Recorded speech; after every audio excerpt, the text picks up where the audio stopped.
Hello, everyone, and welcome to another episode of The Healing Home. I'm your host, Michelle, and today I am joined by some incredible people. We've got Mary Henlin, Sarah Henlin, and my man Mario Garza of Symbolic Studies. We are all here to talk about Mary and Sarah's work, which they're calling 100 Days of Mary, which they've been sharing on both of their Instagram accounts, which Mario and I have both been very drawn to, which is why we have them here today. And so we want to bring them in so they can share their wares. We can talk about their history with Mary, what they're doing with her, why they feel like she's so important. And we're just going to dig into some dark feminine symbolism, primordial mother, all these things that we love to talk about here on The Healing Home. So before we really get started, I want to let everybody introduce themselves. So let's go around the table here. And Mary, why don't you get started if you'd like to just let people know where they can find you and if you have anything that you'd like to begin the show off with. Okay. Hi, my name is Mary Henlin. I do Portland Mary on Etsy, and it started as an art project on Instagram. And my Instagram handle is @Mary Henlin. And yeah. Excellent. Yeah. And I really encourage people to check out your stuff because it's absolutely beautiful. And we're going to make time today to show people your stuff. And before we let Sarah introduce herself, I just want to say that, like, aesthetically, I've always been drawn to your work. Symbolically, I've been drawn to your work. And then obviously we've had a chance, to meet in person and everything. And getting to know Sarah as well, and knowing that Sarah has like a deep interest in symbolism, and she's really sharp when it comes to mythology and things like that. These women here, these sisters, they really are like a yin and yang sort of pairing. It's really amazing and incredible. So if each Instagram accounts, like your photos together are so beautiful that way because there's just this beautiful contrast, but people should definitely check out your Etsy account. And you have people from all over the world who love your stuff, right? Yeah, I think I shipped to over 28 countries last year. Wow. Like shipped items. Exactly. Yeah. Yeah, they're right. It became worldwide really, really fast, like faster, like just from being an art project. Like people were taking them on trips around the world, but then it just immediately, like, I was getting orders from like other countries immediately, like on day one of my Etsy. Right, exactly. And that's one of the things I do want to talk about, actually, is the fact that you guys, some of the posts you have, it's your figurines of Mary, like around the country when you guys go on trips and things like that. But they're very thoughtful too with where you guys are actually taking these photos and everything. So again, symbolically, as a symbologist, you guys have introduced me to things about Mary that I've never come across, actually. And you've deepened my awareness of her and her sort of symbolism and all of that. So just much appreciation. But Sarah, go ahead and introduce yourself, and then we'll get to it with some of the questions we have for you guys. Yeah, definitely. Okay. Well, I'm Sarah Henlin. I'm Mary's sister. And I have actually not had an online presence for the past 3 years because I've just been deep in studies and doing a bunch of other stuff, a bunch of side quests. But I came back on to join the 100 Days of Mary and to really just start putting some of the things that I'd been learning out there, along with Mary and everybody who's been participating. And I just have a long catalog of photographs that have never been shown of me putting Mary's figures, her Marys, all over. So we've been sharing a lot of those as well.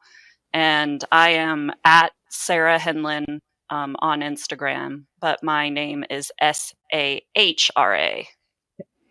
Right, correct. Yes. And we'll link to all of your guys' stuff in the description. Yeah, we will. And one of the things that I love about you guys is the fact that you are sisters, and to see the warmth and the support and just the love between you two. And it really does come through when you're posting things and just having photos together and stuff like that. And just hearing, Sarah, that you were actually taking Mary's statues and putting them in places around the world and sharing them with people. Like, to me, that is the epitome of what the primordial mother wants. She wants this sisterly connection. She wants the motherly connection. She wants the masculine connection as well, obviously, because it's all connected. Yes. But I feel like you guys are really doing your diligent work to weave that really strongly. And that to me is something that really comes through. And I wanted to make sure to mention to you guys because it's pretty beautiful and we need more of that kind of stuff. And even if we're not blood sisters, that sisterhood is so important. And as two other women, agree. Yep. Right. Yes. And Mario is very much in tune with these energies as well. So we have many conversations about this energy in particular, but you know, there's usually more of the fighting amongst women to women and not as much of that nurturing, encouraging other women to step into their divine feminine. And I think there are more people that are starting to, you know, tune into this and understand like what that truly means besides that pop culture, you know, more like feminist sort of like rah against it. You know what I mean? So I'd love to get into that. And I'm sure we will as we pick your brains and bring up images too.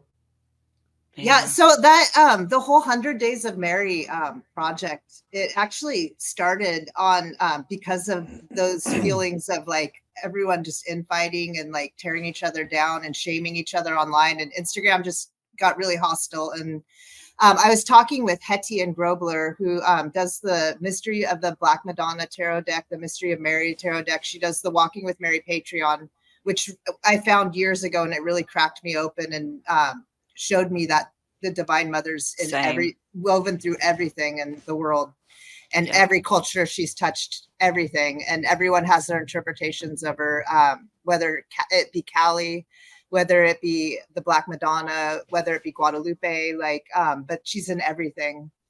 But yeah, so me and her were talking, and we were like, and the internet had gone down the day my podcast got released, and we had all been trying to post about the podcast to announce it.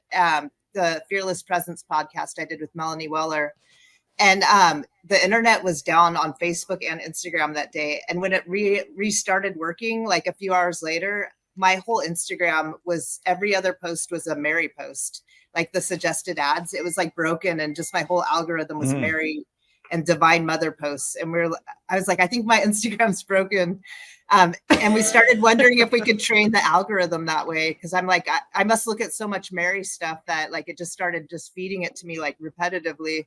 And she said, maybe we can train the algorithm to do that. And we decided it would take 100 days. And we just wanted to build more community and do stuff that was more beautiful and like enlightening for people, and just would spark joy with people. So we started doing 100 Days of Mary, and some people joined, and it just blossomed. Yeah, that's great. And actually, where are you guys at in the 100 days? Towards the end, right? Or did it complete? No idea. I'll tell. I know when it. No idea. Keep going. 100 days for every day. It ended on June 14th, and I'm just keeping it going because it's therapeutic for me to do every day. I'm just keeping it going at this point. Yeah, beautiful. I love it. No, it's so fantastic. You guys have brought together so much amazing imagery, and then the posts, how thoughtful some of them are, and just what you guys are weaving is pretty brilliant. And like I said, I've been exposed to new angles of Mary that I was previously unaware of. And so for me, I just appreciate the hell out of that because it's really unique, and I feel like I have like a newer appreciation, you know, for all things Mary sort of encodes. And maybe that's a good place to go. I'd like to ask both of you guys. I mean, you kind of mentioned it here, but Mary, if you don't mind just kind of sharing your relationship with Mary. And I know there's a whole deep weave here, but just how you started maybe working with her to the point of like actually developing, you know, creations of her imagery and everything. Okay. It started from honestly the day I was born. In the hospital room, there was 3 nurses named Mary. My grandma, that I'm named after Mary, was in there too. So there was just all Marys with my mom. And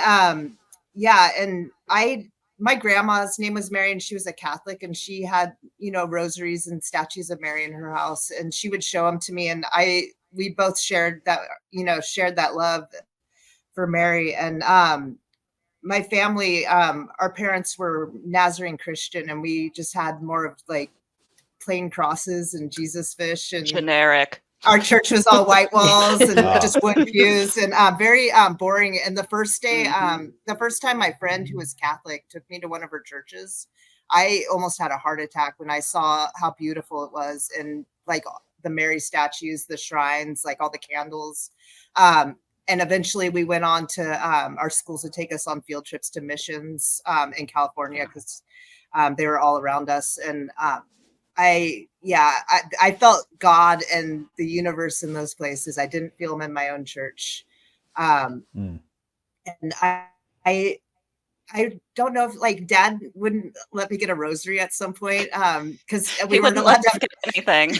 No tarot cards, no rosaries, nothing. He said no Jesus no Jesus crucified on the cross is allowed. So like and that made me, I think it was more like a rebellion when I moved out, like to collect as many Mary statues. Like she became my symbolic muse, and I was like, I would collect her statues because I thought they were the most beautiful thing in the world. And same with rosaries. And I just was, maybe it was rebellion. I don't know. But, and I noticed there's like a code in her face, like in her statues when it's done right. Like you can tell there's like some sacred geometry and a code when her face is done right by the old sculptors and stuff. And there's a certain face she has. Some statues have it, some don't, but I have learned to I spot them, and I want those. And I went through a long period where I fell into drugs and drug addiction, and I still collected Mary statues. My whole house just became overtaken in like Mary statues, and it just followed me. And at a point, I ended up getting arrested, having my house raided and getting arrested by the feds. And I went through a long period through jail and through being on pretrial, and it was a long journey. And I explained that way more in depth on the podcast I did with Melanie Weller called Fearless Presence. It's available on Spotify if anyone wants to dig deeper into that story.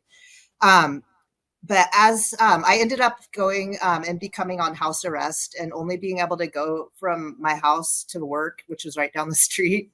And I was just stuck in the Buckman neighborhood of Portland, basically by Loanford, just like going back and forth to work, to my house, to the grocery store. For a whole year, I had to do that. And at some point, my old landlord where my house got raided called me, and this is 2 years after the fact. And he said, I saved all your statues of Mary and I have them stored for you. And wow. I'm like, whoa. And then he told me the location of where they were stored, and they were directly across the street from the apartment I was living in, like window to window. They were stored in the basement across in direct line of my house where I was living right then. Wow. And so all my Mary statues were sitting across the street, and it was a total ley line through Portland too. It was along the Lent Rose Garden Pass. There was a labyrinth, like at a park, like right all in line. Wow. And it was really incredible. Yeah. So, I got all my Mary statues given back to me while I was on house arrest, and I was stuck walking to and from work into the grocery store. But the neighborhood was beautiful. The Buckman neighborhood is super magical. While I'm allowed to just walk through this beautiful neighborhood, I was also finding Hetian's. I found Hetian's Instagram and was seeing all these incredible Mary stories and art. She does a fantastic art and shrines. And I'm I want to make little Marys. And I started getting inspired on my walks and wanting to make little shrines and leave them places. Because I was really into the street shrines of Italy too. I had a book about it and all the little shrines people would make to her. And so I just started making clay Marys, painting them while at work, and just making them around the clock and leaving them all over Portland, wherever I could walk. And I'd put the tag Portland Mary on the back, and that's how it got its name. Oh, gotcha. Right on. That's awesome. Yeah, I love that. And like I said, we'll be showing people some of your stuff because I really think it's an important part of this conversation, Yeah. But before we do that, Sarah, I'd love to hear about, your relationship with Mary as well, and kind of your participation in all of this. And obviously any sort of insights symbolically or what have you are very much welcome too. Yeah. Well, so Mary and I, we grew up together being sisters. And we had quite an unusual family, especially on our father's side. He had 3 older sisters who were very fierce, strong Scorpio women. And they were quite different than our father. And our aunt, Kathleen, who we called Aunt Kay, was a big influence, I think, for us because she would sneak us tarot cards and we'd do meditations and seances and things on the sly. But yeah, in our household, there was no imagery. But my father was very much into cultures for other places, ancient, like feudal Japan, Egypt, ancient China. And so there were always tons of books, which I was always going through. And for me, especially Egyptology. And then our grandmother Mary had a subscription to National Geographic, and I was always going through those. But what's interesting is that the family name is Mary. That is our paternal grandmother's name. And I'm the firstborn, I'm the oldest. But my parents didn't name me Mary, and they can't tell us why. They don't know why the name didn't go to me. But clearly it was supposed to go to Mary. Right. And so for me, my relationship with Mary is probably pretty different than my sisters. For me, she's more of a symbol, as all things. For me, everything is symbols, things to be decoded and understood, that they're more than what they seem. It's an image, it's an idea that we can make tangible, things that you can't even explain. So for me, the whole concept and idea of Mary is bringing that feminine aspect to a more tangible in this world, how we can understand it. And for me, growing up the way that we did, there was no real feminine representation because we grew up in generic Christianity. So they don't revere, address Mary or any female. So that growing up was always really hard. I'd read certain parts in the Bible and I'd get angry and I'd throw the book. Oops, I probably shouldn't say I threw a Bible, but I was You're just okay. very frustrated. I was like, well, wow, okay, women can't teach. They can't do this. They're always getting raped. Like this is terrible. I don't like any of this. And so then I began to branch out and study everything, all the different religions. And then I had to just keep pulling at the threads and going deeper and further back until I could find those female representations. And then it was when Mary discovered the Mysterium of Mary, Hetzian Grobler's Patreon and her workings, where she began to weave the concept of Mary with all these other female deities throughout time, throughout various cultures, and how the symbology and the essence of them basically lined and matched up. And she just wove this beautiful tapestry. And I was like, wait, this lady's talking about ancient Mesopotamia and she just made this link. I was like, okay, I need to jump in here. And then I began to grow more of an appreciation for Mary as a symbol, especially as the most modern, even though she's still pretty old, representation of a feminine deity or a female representation with some sort of power. And that she comes in various forms. Like that's kind of the most current thing that we have, because all of our modern day religions are very, well, they're a giant sausage fest, if you ask me. But oh, sure, yeah, exactly. We need the male representation too, but there has to be that balance. And then all of a sudden, Mary brought in this balance that I hadn't seen before in that belief system. And then I was like, okay, here's something I can play with. And then I love my sister and I wanted to support her work. So for the years that I, was offline, threw my television in the trash, I was just reading books and researching, going down every rabbit hole I could, and taking her Marys with me everywhere. And I always told her, all the Marys you give me, they're only with me for a time. They're with me hanging out, charging, gaining some energies, doing some adventures. And then I'm either leaving them in sacred places where I feel directed, or I'm giving them to other women. I've had some instances where I'm like, no, I'm supposed to give this one to you. And the words come, and it's usually pretty powerful. They end up emailing her or saying, oh my gosh, this lady just walked up to me and gave me one of your Marys. And, usually at a pivotal time when they just needed that support or guidance, or that they were being seen. And so the power of Mary's is pretty immense. And I feel like, too, the places where I leave them, usually with elaborate flower arrangements and such, that maybe somebody happens upon them right when they need them, or just giving little gifts back out to the universe, however you want to look at it. But yeah, so I only came back onto social media to participate in the 100 Days of Mary. And I honestly never thought I was coming back to social media. I'm not a fan. I don't really like it. And everything I heard from her, I was like, yep, no interest in that whatsoever.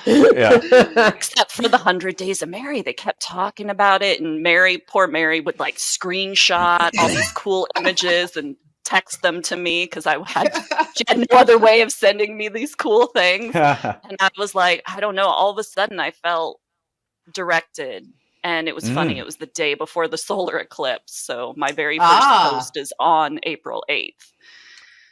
Got it. Yeah. Wow. That's all really well put and well received. And we're definitely in line in so many different ways with how we think about symbolism. And I think this is actually the first time, because Mary, I had seen your work.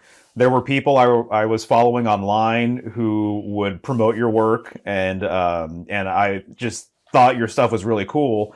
And I knew that we had like mutual friends, and there was actually an opportunity for us to meet one time, and it didn't work out. It was over at Invoke when it was in Portland. Yeah, I remember that. Yes. Like Christy was always trying to get us to like meet. Like she's like, "You got to meet Mario." Yeah. And she said the same thing about yourself, and I knew it would happen at some point. But Christy's the vortex of bringing all the magical people together. She really is, man. She's a bridge for sure. Yes. During my birthday party, she's her hair psychopomp. We were doing a big ritual on my birthday, and her hair lit on fire during it. Oh my God! And I just very calmly went. She's like, proceed. Yeah. She just was like. Yeah. No, she's amazing. I mean, I can't say enough good things about her. She's completely changed the trajectory of my life with my symbolic research and the books she's exposed me to and let me borrow and everything. Like, she's incredible. But I think what happened was the first time I reached out to you, Mary, is when I put out a video about connecting basically Aquarius with Mary, and with her expression of being Stella Maris, and it being connected to the North Star, and her. The way I put it now these days is, I think she's like from my personal perspective, is she's like a northern goddess. I think is part of her sort of big picture kind of thing. And so I sent that to you. Yes, exactly, 100%. And so I had to send that to you, and obviously I see your Aquarius tattoo, right on your neck there. I was born during an eclipse, an annular eclipse, where the sun and moon were both in Aquarius at 15 degrees. And then I had Mars, Venus, Mars, Venus, her whole sun, chart's moon, in Aquarius. Midheaven, everything's in Aquarius. And then it's like a whole stellium. But so I feel it through all my bones. But the post you did this last year on Aquarius, where you linked Babylon too, I was like dying. You had like Nuit, Babylon, Mary. Right, exactly. And I think that's what interests me so much about your guys' stuff, is what you guys have connected with Aquarius and the people you guys are learning from and everything else, because there's a lot of associations there that a lot of people wouldn't make, So as an example, a lot of your work, you have Mary with the labyrinth, right? And then the Babylon star and all these different things. And for a lot of people, they have no idea that any of these connections make any sense. But the fact that you guys are well aware and you guys are honoring it and you guys know what you're talking about that way, and you're seeing all of these different connections, you know, all over the place. And Mary is kind of like a funnel for all of these other things. Yeah. That to me is what I appreciate, I think, the most about how you guys approach everything. Thank you. Yeah. So there's just a lot to learn for people who, you know, want to dive deeper into everything. Yeah, I think so too. And I just love it when people are able to look at things from different angles like you are and be open enough to know that it isn't just this way. And that is one of the things that we always look for in a lot of things. And we try and strive to do that in our work as well. And it's really important, you know, and that's just like, you guys are bridges in your own right with that. And I think it's awesome. Yeah. I'm glad that comes across, because I don't feel like an expert or very knowledgeable in anything like at all. Like, but you know, I just feel it intuitively. And like, you know, I've never felt like any kind of teacher in this life. Like, and I think we feel more like pioneers, just making our own way. And if people decide to follow us, heck yeah, grab your machete, let's go. Those are the best teachers, in my opinion. I mean, really. Oh yeah, no, I mean, truly, there's a lot to learn, Mary, from your creations on a symbolic level. There's symbolic value with your offerings. And so when I see your stuff, which we should actually just show we should bring it up. Some of your wares here. But when I look at it and I see it, I'm like, Mary is symbolically literate here. She knows what she's doing. This isn't for no reason, and she's not just putting things together. There are things in there that I'm like, whoa, you've blown my mind a few times with what you've made. And I'm like, this is absolutely incredible. So let's show some of your stuff here. And I'm also really interested in what you talked about in the beginning of the show with the sacred geometry that you've seen in her facial structure. I feel like when I Fibonacci sequence. I feel like when I see a certain face on certain Mary statues, it like turns coded to me, and like I can read the code. It's really weird, and it's one of the most relaxing and pleasant faces you can see, and like something about the old artists knew what they were doing. Right. I believe that. I think I know what you're talking about, but I'd like to know a little bit more about that. And the statue mold I found, I was able to get a big statue mold for this, like this one next to me, a 21-inch statue mold from a retiring statue maker. And it had that same, it has the face. So I was very stoked. Yes, she does. Beautiful. So we have a few images here of your work, and hopefully you guys can see that on your end. But if you wouldn't mind just telling us a little bit about, like, say, this piece here, and whatever thoughts sort of come to mind, as much or as little as you would like to share, feel free. Yeah, so this is a Babylon rosary, and we made it with 49 beads. My partner Salvador helped piece this one together from scratch with me, and I made the pendant. I designed it, and he ended up actually linking it all together. There's real rose petal beads made from the Dark Star Magic Babylon altar. Steve gave me a bag of dried rose petals, and so I made some rose beads out of that. There's a chalice with a glass blood drop inside that makes it glow red inside. Those beads are deep sea sediment, and they're red scarlet deep sea sediment jasper beads. And then there's golden obsidian that's formed in lava, and it gives a golden tone, like it's like darkness but with this golden light. And I see that as like an inner light. And then I put a glass night sky star bead for Nui and skull. Babylon, she's one of my favorites. She's the lady of the abyss, the mother of all, and just, represents more of the dark feminine and the darkness. And she's one of my favorites to create stuff of.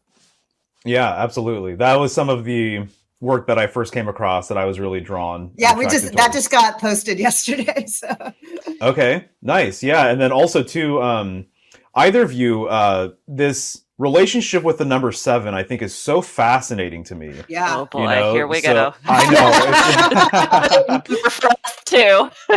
Yeah, it's such a big, deep weave. 7-headed monsters or dragons. With Babylon, yeah, the seven-headed She beast. rides the seven-headed beast. Yeah. Yeah, And it's exactly. 77777 are her numbers.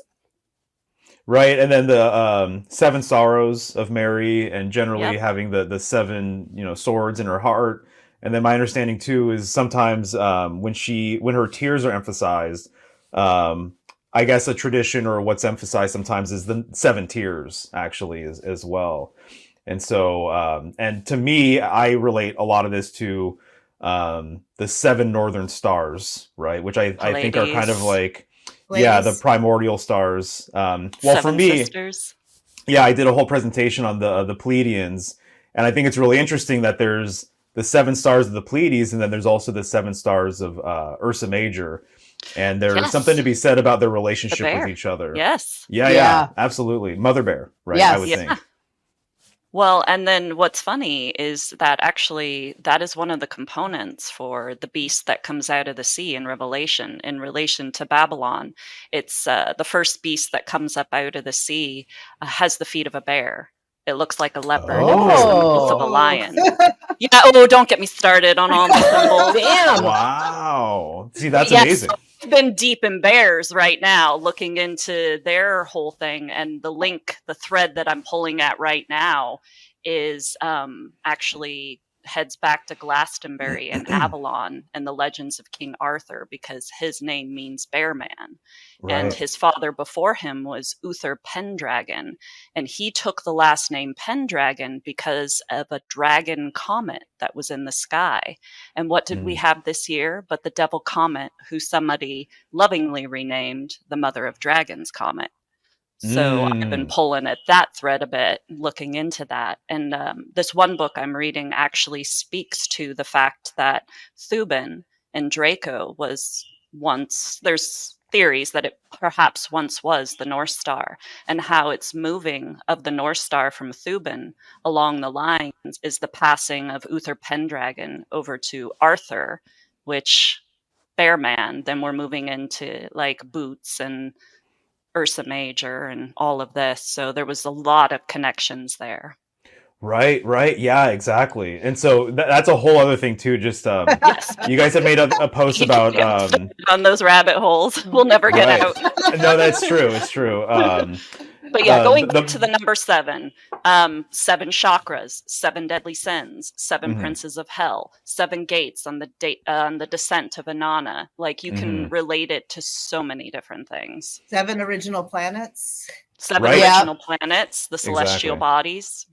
Right, 100% for sure. So even earlier on, when I was more so reading Crowley and things like that, and the Babylon symbolism, at some point I'm like, wow, this is a really, really encoded system. Like this is very, very deep, and I think it's even deeper than what a lot of even people realize. And so to just incorporate all of these different symbols together, absolutely beautiful. And then since we're talking about rosary beads and things like that, the rose itself too, and its connection to Mary is really fascinating, right? The whole rosary started as like make people weaving and making floral garlands for Mary statues and goddess statues and offering them to the mother. And it's all about Mary. The rosary, it has so much encoding. I'm rereading Way of the Rose right now, which is an excellent book, and it goes so deep into all the symbology of the rosary. You should definitely check it out if you haven't read it yet.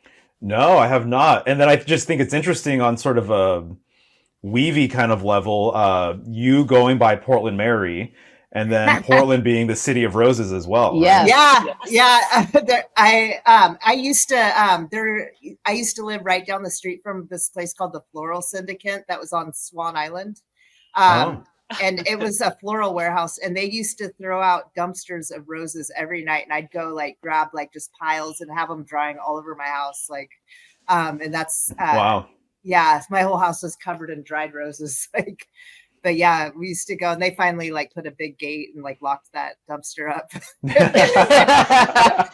I gotcha. That's really funny. One of my favorite things about Mary and the Roses is the whole phenomenon of phantom smells. And how they'll say that when you just you'll just have a scent of roses come over you, and typically means that Mary is near. Yes, I love that. it has happened to me one time, and it like was so striking, and it will always forever be one of my like best memories of my life, because it came over me inside of our house in Portland in the dead of winter. Wow. And it was just roses. And it was incredibly strong and incredibly potent and moving for me. And so that's something that I feel very connected to when I think about this connection with the rose and Mary. And then, of course, I think of Venus, and just that sense of comfort that came over me was just like a mother coming up behind me and hugging me. So there's so many... go ahead. Oh yeah, I had my assistant like at some point, because we had to put candle stands with all the figures I send out, and one day I told my assistant Mary Beth that I wanted rose scented ones to send, black rose scented ones. So she started making them, and unexpectedly, like whenever anyone opens a package for me, it smells of roses now because like of that candle in there. And my whole room constantly has whiffs of roses because like my studio and our whole house has. You get whiffs of rose because of those candles being everywhere. I'm sorry. Her name is Mary Beth? Yes. Yes. Okay. This is crazy. Another one. Yeah, we started. So my name's Mary Elizabeth, and then she's Mary Beth, and we both were like working in this office together, this like environmental, like nonprofit, like call center, and that's where I was painting Mary statues. And we one day found out we were both born one day apart, like we're the same age, like.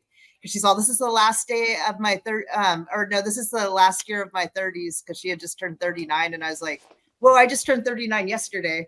And we found out we're born one day apart, and like are both named Mary Elizabeth, Mary Beth. And like, wow. And that's amazing. Yeah. She was with me when I first bought black clay and was like, I'm going to make, like a dark mother figure and a dark goddess. I want to make Black Madonnas. And she was with me through every time I do anything crazy with my art. She was always with me. So she naturally started working with me, and she still works with me to this day. She drives down once a month from Portland, like down to Eugene, to work with me still. Awesome. That is incredible. Speaking of Black Madonnas here. Yeah. This is another one that I wanted to show that really caught my eye. That's another Babylon. Yeah. I hope you're enjoying today's episode with the Henlin Sisters and my special guest, Mario Garza of Symbolic Studies. This month's current full moon offerings are now available over at michelleshealinghome.com. We have my Radiant Glow cleansing grains, fresh yarrow tincture, and mugwort flower essence. I am so excited, as always, to be sharing these remedies with you all. So head on over to michelleshealinghome.com to pick them up for yourself and enjoy. Now, let's get back to the show. Well, and just so you see the rose on this one too. So I just wanted to point out that not only is the rose the symbol for Mary, but it's the oldest known symbol for the feminine goddess of any kind. You see it throughout Mesopotamia. The 8-petaled rosette was associated with Inanna, Ishtar. You can go through the gamut. And then you see it again pop up all across Europe and even in Greece. You'll see it in Crete. But yeah, the 8-petaled rosette is everywhere. So the rose is the most ancient symbol we have for goddess or I'm not sure divine. what the most like strongest symbols all through time are, but my symbolic muses have always been skulls, roses, and Mary. Like those three things. I feel like they're the most powerful symbols through all time personally, but that might just be because they're my symbolic muses that I follow down rabbit holes. And some of the most powerful images of Mary, the Magdalene, are with her in the skull. I actually did a post on that. Yeah. And the whole idea and the imagery of the skull and what it represents, from memento mori to the fact that it is basically the seed or the throne of all of our human functions. Right. Yeah, no, exactly. And that was actually, we had to eliminate that post because we had like dozens of images from your guys' Instagram. And that was one of them. Michelle pulled that one up. Yeah, because I love that as well. There's something so very powerful. Very powerful about it. Yeah. Yeah. No, absolutely. So I love these figurines too. I think they're Thank beautiful. you. Yeah, absolutely. And then we have this piece here, Oh, which I think is yeah. great Love as well. this. Yeah, this Okay, is fantastic. this was definitely an instance when I first created one of these. Like, was totally in a trance, like in the divine stream of consciousness, and I just started like making a yoni, and like I had like tried stamping a stamping I had into it, like and I go into a total trance like when I created this, and they're very hard to make, and I can't mess up any part because then I have to start all over. Like even the painting, the little lines, like there's no room for error on like making the whole thing. It's tricky, but I love making those. Yeah, and I get banned on like shadow banned on Instagram every time I post one though. Oh, really? Like, yeah, like 2 months. They like hate when I go out of my normal stuff, and if I post any yoni type stuff or like They don't like vaginal art. vaginal stuff. Right. But I call it the Yeah. dark feminine gateway, and Gateway. yeah, there's I a love lot of that. symbols. I'm sure you can see. There's like a blood drop coming out. It's the Mary imprint and the rosary beads going. And there, it's actually the Hail Marys, like 2 decades going. There's the labyrinth as her halo. Some of them I have an Ouroboros and a pearl at the like where the clit is. Ah, right. yeah. Oh, that's wow. That's This one's powerful. the labyrinth with the rose center of the labyrinth in the middle. So typically, like, how long does it take you to create something like this? To make one of those, I would say probably like 2.5, 3 hours. Okay, and you'll It's just just sit down and go in one go. You'll do it, or will you have I'll like just go. I'll go for it, and then I paint it. And the painting, I have to be really in tune because I like I said, I can't mess up. Like Right. if you mess up, it just ruins it all. And Right. so far, I've never messed one up. So. So, may I ask too, like your figurines and everything. So, did you have an original model that was created that you use as kind of like a template for everything? I look for antique statues that have the face I like, and then I learned how to make molds for all these, and I made molds from statues that have the face and like the shape I like. Right. Gotcha. Awesome. So I want to be able to keep recreating them out of black clay. For sure. No, it's such a great look. Striking. Yeah, I absolutely love it. And then we have one more piece here. Ariadne. Yeah. Thread in the lab. Yes. Yeah. Do you guys mind talking about that? The red thread and sort of the symbolic weave here with it? Yeah, Sarah, you probably know more about the red thread. Okay. Well, okay. So some say it's red, some say it's gold. There's a variety of versions. And in fact, the story of Ariadne and the labyrinth, there's a multitude of versions of it. But it goes back to the whole idea of the labyrinth, which has existed forever. You can find super ancient versions of the labyrinth all throughout wherever humans have been. And the labyrinth can be whatever you want it to be. But this particular labyrinth on the figure here is the labyrinth of Hekate. And it's often done as a meditative exercise for pilgrims to walk into the labyrinth, pondering life, God, everything, perhaps the number 42 for all those the hitchhiker fans out there. And when you enter the center, you should be, oftentimes when we walk the labyrinth, we leave things there and then we exit with a new appreciation. So in the ancient story, there was a king who had a labyrinth that had a beast within, the Minotaur, and he would send sacrifices within this labyrinth because, the story of sacrifice and appeasing the gods of the land is an ancient one. But in this one, instead of sacrificing young virgins to the beast, he sacrificed young men, usually from spoils of war, men captured from other countries or what have you. And Ariadne was his daughter. She was the princess, and she took a liking to one particular young man, Theseus. And so she handed him a thread for when he entered the labyrinth so he could find his way out. And he made his way through, fought the Minotaur, slayed it, and helped everybody else within the labyrinth escape, and all due to the thread that Ariadne had given him. And in some accounts, they get married. In another one, he abandons her and then ends up marrying somebody else. But my favorite story of all is that Dionysus, the god, was observing all of this. And he was so smitten and taken back with Ariadne and how she helped Theseus escape this trap by handing him a thread. And he decided that this human female was going to be his. So he appeared to Theseus in a dream and demanded that he abandon her on the island of Naxos so that he could claim her, and claim her he did, and turned her into an immortal. And she was given a crown. And that crown is our northern corona, the corona borealis in the sky, which I will add this year, one of its stars is going nova. It only happens about every 80 years. And so the Blaze star, which is not the main star, Gemma is the main star on this constellation, but it's about to explode and be as bright as Polaris sometime between now and September. So I'm super excited that Ariadne's crown is going to be sparkling. Amazing. Thank you for sharing.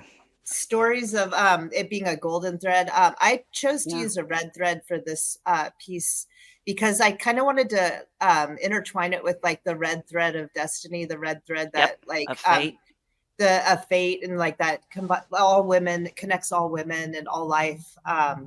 So I was going kind of that route with it, mixing the two stories. Or the fates, the three weavers. Yeah. You can find that in there too. Yeah. Exactly. And I love the detail too. I'm sure this was intentional, but the thread being right next to your spider tattoo, right? Yeah, that's beautiful. That's actually Velvet Venus on Instagram. She's a Jungian psychologist. She has an amazing Instagram too. She's really cool. She had just gotten that figure for me, and she wrote some great stuff, and that's why I posted it. I love those pictures. Right. Yeah, that's amazing. So I this do one have really a caught my spider eye. tattoo, but it's not on my Okay. Because the spiders are weavers too, so they're connected to the thread as well. And I kind of feel like every time I send out my work, I feel like I'm adding to my web. Every time I send figures out to people, I feel like I'm building a silent web going across. Indeed. Oh yeah, exactly. And I just have to say, I brought this up before, but the spider is really coming through for a lot of people right now, symbolically. And the octopus as well, being another 8-legged creature. So basically the weave, the kind of themes that I've heard from different people is, it seems as though there is a thing with perhaps kind of like the animal totem of the current era or of the next era is 8-legged. And it would make sense that it would be the spider or the octopus, I guess. Yeah. Both. What about the scorpion? That could be. Oh, there you go. Another arachnid, right? I believe. A particular favorite of mine. But typically they make its number 9 as opposed to 8 because of its stinger. But yeah, exactly. But yeah, so we have a few more images to cruise through, not necessarily your work, but did you have anything else you wanted to bring up before maybe we look at that stuff, or anything else that's coming to mind? Feel free. I feel like we should keep rolling. Yeah. I'm digging it. This is awesome. So I want to go through the images that you guys have been posting. Okay. Because I even have people, even yesterday when I premiered my episode on Tuesday, I had a woman in the chat, like once I announced our talk that we're doing right now, she was just like, oh my God, I've been following them for a while. It's so awesome. 100 Days of Mary. So, I mean, there's people, you are definitely casting a wide net, and it's really cool. Good. So there's a lot of people out there that are appreciating what you're doing. Oh, that's awesome. That's awesome. So this is one of the pictures of Our Lady of the Seven Sorrows. If you look real close to the heart, there are the 7 swords in the heart. And then this particular one, she is in Seville, Spain. And she actually has crystals for the tears. Does she have 7 tears? She has 6. Some say 5, but I have counted 6. And I was really hoping for 7, but no. I might have missed one when I zoomed in and was looking. Now. I know, right? But yeah, she's quite famous, and I love the fact that even though they're crystals, the way that they're placed around her eyes, if you were to zoom in on this image, it looks like real tears. Mm. And tears, I have a whole rabbit hole on tears, Mm. but they are viewed as a binding agent for binding the elements, binding souls together. And one of my Mm. favorite little tidbits was the shortest sentence within the Christian Bible is the sentence, Jesus wept, and then he raised Right. Lazarus from the dead. Wow. So, Dang. and then tears, I mean, all throughout folklore, if you were to collect tears of a mythical animal, they were said to do these types of things, collecting the tears of a mermaid, collecting the tears of a unicorn. Tears, there's really no biological function except the expression of emotion within the human. Mm. It's Mm. not lubrication for the eye because that's something different, but tears are just the element that comes forth from extreme emotion, whether it's joy, sadness. So Yeah, exactly. I made a video about this a while ago, but it's really interesting to me that emotion, the word emotion, you remove the E and then you have motion, and then you remove the M and phonetically you have ocean. So you have oh yeah, ocean, Wow. motion, emotion, and all of these things symbolically are completely related to each other. And yes, it kind of reminds me too of the rose being a flower. And just when you look yes, at the word flower, it's the flower, Yep. as yeah, well. And then the yoni being related to a flower as well, symbolically, it is a flower. It's the true gateway, into this domain. But absolutely. yeah, I love that. The everything you said about the tears, that's amazing. Um, so yeah, so yes, count the tears if you're looking at Yes, these everybody be statues. looking Or... for tears. And it's your own. Mary even got an incredible gift from somebody once. It's a tiny little jar. And her being an Aquarius, how perfect, but it's for collection of tears. Oh, yes. wow. This Yeah. artist, it's by an artist, Brooke Gillen, and she makes amazing little like aquarium looking tear jars. They're really cool. Brooke Gillen, Gillon. Right. Amazing. I love this. This is so cool. Yes. I'm enjoying hearing your guys' feedback on these images. Same. And so here's another one. I just have to say, love this. personally, so I just recently did a whole entire thing about the Fool card, a presentation for patrons and stuff. Okay. And I talk about the wild man archetype and how this wild man, green man, savage sort of figure, I think that his symbolism relates to him being from a more primordial time. His wisdom is more primordial. And oftentimes they have long hair and they live out in the woods or whatever. And there's a lot of saints, St. John the Baptist, right? He wore camel fur and things like that. And so I was way all up in that last month and did a whole presentation about this. And it doesn't surprise me anymore when I see a feminine equivalent that is probably even, maybe more ancient or suppressed or whatever you want to say, isn't really as known or discussed or whatever. And so when I recently came across these posts, I was completely mind blown looking at the artwork, and I'm like, oh my God, here is the feminine equivalent of some of what's going on here. So that's just at least my sort of take on it, because I haven't done as much research about this version of Mary than you guys have, but feel free and expand. There's actually one of my friends from Poland wrote me too, and they have an equivalent of a wild woman too, and I'll send you the name. I don't know it off the top of my head, but yeah, there's a wild hairy woman in their culture too that yeah, please. But yeah, this is my favorite version of Mary Magdalene. The medieval artist just absolutely went off with this, with her being hairy. And I, when she's been so perceived in modern times as, like the Rose Priestess, like this sexual goddess, like, very proper. But like, I like the hermit Mary Magdalene stories. I like the, like the alchemist, the one in solitude, living in a cave, and Harry. Like, I like this version of her, and I'm very interested in it. And I can't believe I went down a rabbit hole when I started looking at these images and couldn't believe how much art there is depicted of this version of her. So it is cool, and it's the lesser known version. Most people have never heard of this or didn't know this was actually Mary Magdalene. Absolutely. Right. So yeah. So Sarah, do you think my sort of read on that kind of like there's this, just like what you said, modern mythology and even symbolism in general, it's more of a sausage fest. The way I tend to put it personally is that things became more solarized over time, and as things became more solarized, of course, the feminine, the Dark Mother, these different figures becomes occulted. They become occulted and everything else. And then when you really look into different lodge systems and mystery schools and stuff, the goddess plays a way more important role than people realize, because that is the true occulted information. That's what they've hidden, is the feminine information. 100%. Yeah. You have to go through all these hoops and layers and rituals to find that out. And why women aren't even allowed into most of those schools is a bigger question. But yeah, there is a feminine equivalent. There is a balance, because without that balance, it becomes one-sided. It becomes lopsided.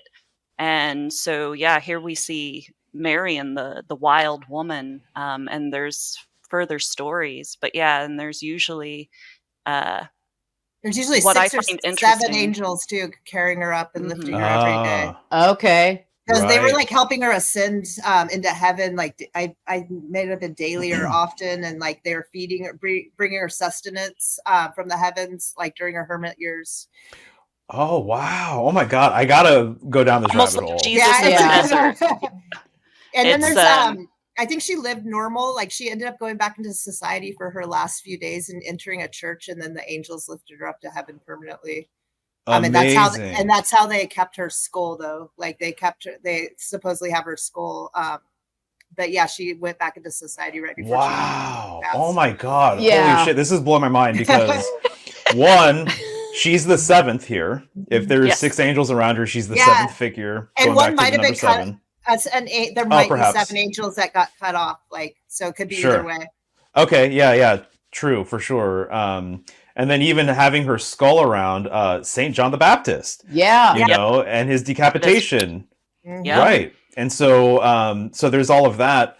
But the other thing that I have to mention, because it's just coming to mind right now, if this is her hermit phase, there's a hermit card in the tarot. Yes. And the hermit card. Virgo. That's right. That's exactly what I was going to say. Virgo the Virgin. Yep. Yeah. Wow. That's incredible. So to me, this has been the thing that I was most excited to talk about because it's newer information for me. And again, the imagery was really, really striking. And I'm like, oh my God, this is really fascinating. So I got to learn more. Another thing, she was living in the Cave of Eggs, which is like yoni-shaped cave up in France in the hills. There's a lot. France, man. There's so much stuff with in France with all this stuff. Which actually, speaking of which, I don't believe this is France, but there's a lot of Black Madonnas in France. Yeah. Yes, throughout Europe. This one is Montserrat in Spain. Okay. This is Our Lady of Montserrat. And then, so these pictures, one of my coworkers, she went there and she brought these pictures and a little gift back for me. And she was just so excited that I was excited that she got to go see this. And she said it was quite a powerful experience. But this particular Madonna,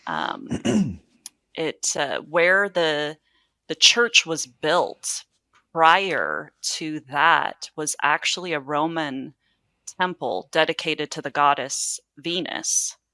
And prior to that, who knows? But it's a high place, atop of a mountain, a very stony, rocky mountain.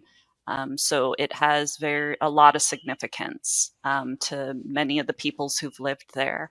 And that's where this particular one lives. And it's, there's many of the Black Madonnas. They're made of dark wood or darkened wood. And Mary can probably tell you more about that. But it gives the idea of something a little more primordial, different from a lot of the artwork that you see. So I'll let Mary speak to that. Yeah. These were found at mostly pagan sites, and they'd find Black Madonnas in trees. underground, buried, and they usually were kept in crypts and underground and underneath churches. And there's just been thousands and thousands of miracles attributed to these statues and people that have taken pilgrimages. But yeah, that's why it's very easy to mesh them with pagan goddesses and different aspects, because they're mysterious still. Like nobody knows exactly who they are, what time period they're from necessarily, but they're everywhere. They're all over the world. Everyone has Black Madonnas in every culture almost. Right. Well, I have to give this really unique, I think, lesser known correspondence for the Black Madonna. And I have to give credit to this author. His name's W.H. Mueller. He wrote a book called Polaria, and it is one of the most profound sort of books on polar northern symbolism and things like that I've come across. And he wrote it in the 90s. And in his book, he has a section where basically he says the equivalent of the Black Madonna in Islam is literally the Kaaba cube. And so you have the black cube, which is their pilgrimage location, And so he was saying that at least what he put in his book, he says that the black cube actually, the sort of Western equivalent would be the Black Madonna. So he says that there's maybe, there's a transference of some kind, but it is the feminine. And when you learn about Islam, there's actually a lot of dark feminine symbolism going on there. Yeah. Even with wearing the hijab and everything. Yeah. And all of that. So to me, when I think of the Kaaba cube now, I can see it as being a very, very primordial feminine symbol. I love that. And then on the corner of the Kaaba, there's this like silver frame that's very yoni-like, and there's actually a rock within that. And so it's pretty amazing to kind of make all of these different connections. And then the Kaaba cube is literally black, and then it has like gold trim, which kind of looks like this actually. Yeah. It's almost like a Shiva lingam, which is also inside Yoni in India. Exactly. Representing Kali, Shiva, and that's super interesting. Well, and then I'm thinking here, and so the story too is that particular stone that's in that area had fallen from heaven. Correct. So fallen star.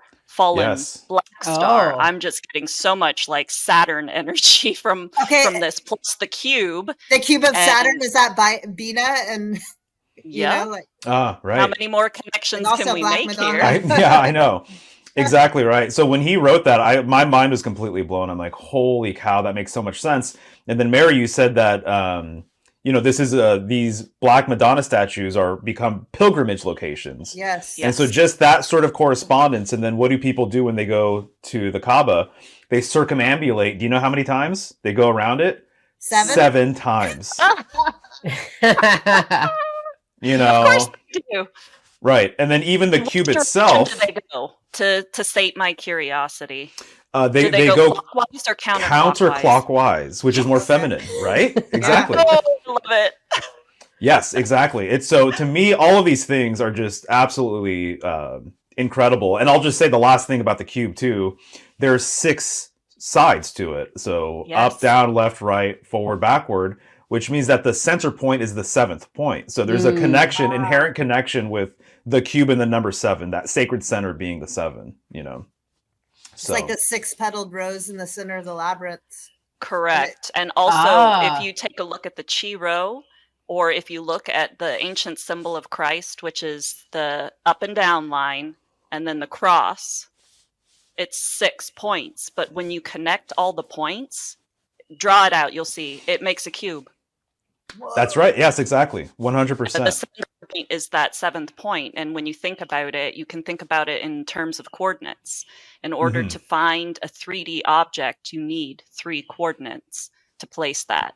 In order to find something in space and time, you need 4. But you need those 3 lines to locate the object. You have the pole line, the up and the down, and then you have the 3 cross. So it's X, Y, and Z. 100%. Yes, exactly. Dude, so cool, man. You guys are seriously awesome. Yeah, it's next level information. This is really fun. Yeah, I'm so glad to be able to facilitate you three awesome. also like really jumping in because I'm like a sponge right now. It's pretty amazing. Nice. But me and Margo have sat and just like we can't get off like chats with one another because we'll just end up in left field with all the symbols. Endless weaving. Yes. I want to segue back to what you said, Sarah, in the beginning of this Black Madonna being it's the Temple of Venus. Is that what you said? It was. The site of where the church is now used to be an old Roman temple to Venus. And you'll find that a lot of churches are actually built upon ancient pagan sites. So I think a lot of that is, conquerors or whoever is coming in. When they try to change the regime, they try to change the religion. There is a turning over of power. And you see this kind of everywhere, even in ancient Mesopotamia, like the new gods would slay the old gods. But here and all across Europe, you'll find that Christian or Catholic churches are built upon sites that were sacred to the peoples prior to them, whether they were Romans, whether they were pagans, whether it's, the belief systems of the most ancient peoples that lived in that land. And mostly they're in sites, either they're high places, tops of mountaintops, where sky and earth meet, or caves where earth and water meet, or other sacred sites where, oftentimes they talk about ley lines or energy lines passing through, where you have the very masculine lines of high mountain crags and mountain peaks, large trees, to the very feminine places where natural springs and wells pop up, where earth and water meet. Right. Yeah, I love that because I've been on this huge Venus weave. After interviewing this woman, you guys would probably really appreciate her information, Ola Woolney. And she talks about the Venus cults and how basically when we're seeing crescent shapes, which are typically referred to as the moon, that was actually Venus, and that there's been an inversion, and that these women were worshiping Venus, and it wasn't moon worship. It was actually all Venusian. And that is where that comes from. And I've just been it's really taken me on a trip because I've now begun to look at like plants that are typically corresponded to the moon and shifting that to Venus and seeing so much more power within the Venusian connection versus the moon. So wondering if that moon connection is just this modern spin that's kind of been fed to us, because I'm now asking the question even more than I used to, what is the moon and why is it that has been held in such high regard? But when I think of Venus and all of the stuff we're talking about today, it makes way more sense that it's mostly all Venusian. So it's not to say the moon isn't important and it doesn't have a role, but just wanted to throw it in there. There's something to it. There's definitely something to it. You'll find fascinating too, and Mario will know a lot about this, is the Babylonians in a lot of their stels and the items that we have from them, the symbol for Venus or Inanna Ishtar was the 8-pointed star, but you will often, almost always see that star cradled by the crescent moon underneath. Ah, okay. They always appear together.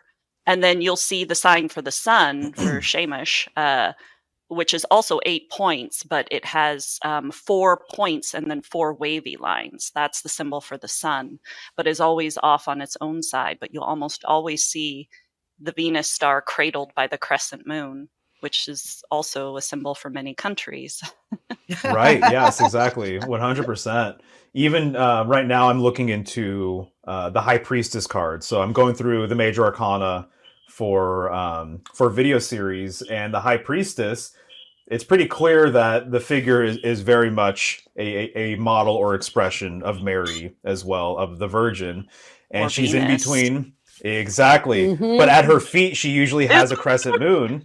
Yes. Which is something that Mary oftentimes has as well. She has her foot on the crescent moon. Or is it Venus? Or what's the symbolism if her feet are actually on the moon too? You know, so there's things going on there, because when I look at the card, there's clear Venusian things going on as well. You know, just basically to your point, pretty much, of like, so there's something to be said about the moon, but there's something to be said about Venus as well, for sure. So anyways, all very interesting. And then we have our last image here, which we kind of touched upon briefly, but whatever comes to mind with this one, you know, I'd love to hear it. Once again, 7, right? So seven-headed beast. The 7-headed dragon, the 7-headed beast. Do we remember where this one even came from, sis? I don't. I've had this in my archive for a long time, but unfortunately I did not save where it's located or where it's from. Someone sent it to me, and I can't remember either. It's been so long, but it's amazing.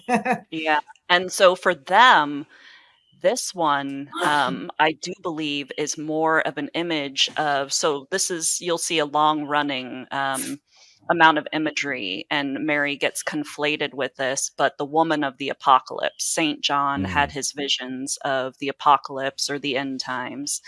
And there is a dragon chasing a woman. And the description of the woman is that she is pregnant, and she is wearing a halo of stars. The moon is at her feet, and she's clothed or cloaked by the sun. And that this dragon is chasing her because she's about to give birth to a male child that will basically rule the universe. So there's like a bunch of prophecy rolled into this, and a lot of different elements. Like the book of Revelation is just symbols galore. So you can go every which way with it. But this is one of the depictions of the woman of the apocalypse, because as opposed to being Babylon, you would, if it were more of a Babylonian figure, you would see a chalice or a cup. But here, ooh, maybe that is. It looks more like a mirror, but now I'm thinking it might be a monstrance. A monstrance holds the Eucharist, the blood and the body of Christ. A chalice of a different sort. Ooh, okay. Right. This image is now even more interesting to me.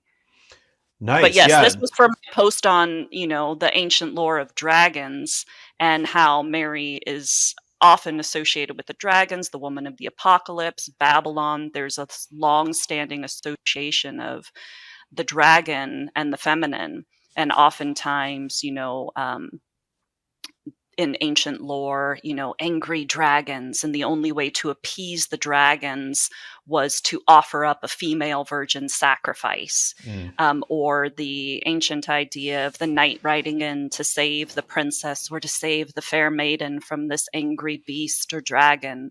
But if we roll further back through time, dragons were not necessarily these angry monsters that had to be appeased, but beneficial celestial guardians, a lot of times storm guardians, who would bring rain to the land when it was necessary, so that the fields and crops would be watered and fertilized. Or they were guardians of wisdom. They stood for wisdom and knowledge and understanding, as did the serpent. Or even of ancient healing rites. And then, of course, you've got the Kundalini, dragon or serpent. There's more so than just a scary beast or something that must be vanquished. Right. Yeah, exactly. I think it's incredible that there are different, you know, myths and deities that are associated with 7 serpents too, as well. Like you can see like Buddha, you know, and there's like 7 serpents right behind him, right above him. Yeah, exactly. Yeah, for sure. And so to me, just this association, again, it's just like there's always this feminine sort of equivalent, you know, and now that I can see these connections and everything else too, it's like, it's worth knowing all the correspondences, you know, but I see your point with like, this is more relatable even, I think, in a lot of different ways. For me personally, you know, it's more of a Western sort of thing, but there's roots here that go way, way, way, way, way back. And so there's I don't know. There's a whole foundation here, and it's a deep, deep, deep well. So Yeah. definitely had to share this one. Wow. Well, Nice. And This has that'll been- do it for our images. yeah, this has been wonderful. Thank you, ladies, for being willing to go through the images and kind of Yeah. give context to some of the stuff. Yeah. For sure. Yeah, no, this was a great time. Yeah. Yeah, Amazing. really has. Oh my gosh. Thank you guys so much for joining us. This has been great. Yeah, I hope thank you maybe for we can having do us. it. Yeah, maybe we can do a part 2 of sorts Yeah. at some point. I mean, I would love to. Yeah. yeah. It'd be fun. Cool. Awesome. So, any sort of final thoughts? Feel free and just let people know once again where they can find you, Mary. If you want to go for it, go ahead. Yeah. My Instagram is at Mary Henlin, MaryHenlin, and I have a shop on Etsy called Portland Mary, and there's links on my Instagram, or it's just look up Portland Mary or Black Madonna. It brings up my stuff. Oh, nice. Yeah. Right on. Awesome. Yeah, And Sarah? I'm at Sarah Henlin. It's SAHRA_Henlin, HENLIN. Beautiful. Well, thank you once again. I had a great time. I learned a lot. Yes. And so we should definitely do a part 2 for sure. For sure. Okay. Yay. Yeah, we Alrighty. love talking with you guys. Yeah. Alrighty. Well, Yep, until the next feeling is time. mutual, and happy solstice to you too. Yeah. Yeah, that's right. Happy For sure. solstice. Thank you Thank you guys. guys. All right. Take care. See ya. Bye-bye. Bye. Alrighty, everybody. Thank you so much for joining us today. I hope you enjoyed our conversation with the Henlin Sisters and got something out of all of the things that they're working with when it comes to Mary and her symbolism and what she means to them. Check out all their links down below in the description of this video. michelleshealinghome.com for all things healing home, as always. Thank you to all the patrons out there. You are much appreciated, and all your support really does mean a lot to me and goes a long way over here at The Healing Home. Patreon.com/The Healing Home if you'd like to join us over there. A handbook for herbal and natural cat care is still available over on my website. It's $11 to download this PDF, and then you can have it at your disposal to help your cat have herbs and natural remedies in their life. I've been getting some really nice comments and reviews about this handbook and people noticing changes in their cat since they have implemented some of the things that I suggest in this handbook. So check it out if you're a cat lover and you're wanting to boost your kitty's vitality and yours as well. And Full Moon Offering number 46 is now available. I have my Radiant Solstice remedies for you all. So head on over to michelleshealinghome.com if you want to learn more about these and try them out for yourself. And up on the screen is my current menu, and we are well stocked over here at the Healing Home. So if you are in need of some small batch, artisan remedies made with love and care, come on over to thehealinghome.com and check out what you can find for you or someone you love. You can also inquire with me about custom and or bulk orders if you're wanting to maybe get like a full batch of soap or a full batch of salve, a full batch of lip balm. Just email me, michelleshealinghome@gmail.com, or you can reach out through the website and we can talk it out and see what we can do. The next Full Moon Offering newsletter comes out on July 21st, so look out for that. And next week's show, we're going back into Shivambu, folks. I'm going to be interviewing Brother Sage, who has over 30 years of experience with Shivambu, also known as urine therapy. So come and join us on July 2nd at 4 p.m. Pacific Standard Time over here at the Healing Home. Mario has released his magician post for Symbolic Secrets over there on Patreon and also through his membership on his website. So if you want to jump into the major arcana of the tarot on a deeper level with Mario, this is the way to do it. So check out Symbolic Secrets over on patreon.com/symbolic studies, or you can also sign up over on his website. All the support tiers start at $5 and go upwards from there. So go on and join him over there if you're looking for more deep insights into the tarot. SymbolicStudies.com for all things Mario, as always. There you can find his study packets, his prints, his videos. You can sign up for his membership, and you can also inquire about design work if that is something that you're interested in as well. Symbolic Studies on Patreon, patreon.com/Symbolic Studies. And with all of that said, folks, that is going to do it for this week's episode. Until next time, thank you so much for joining me, and take care out there.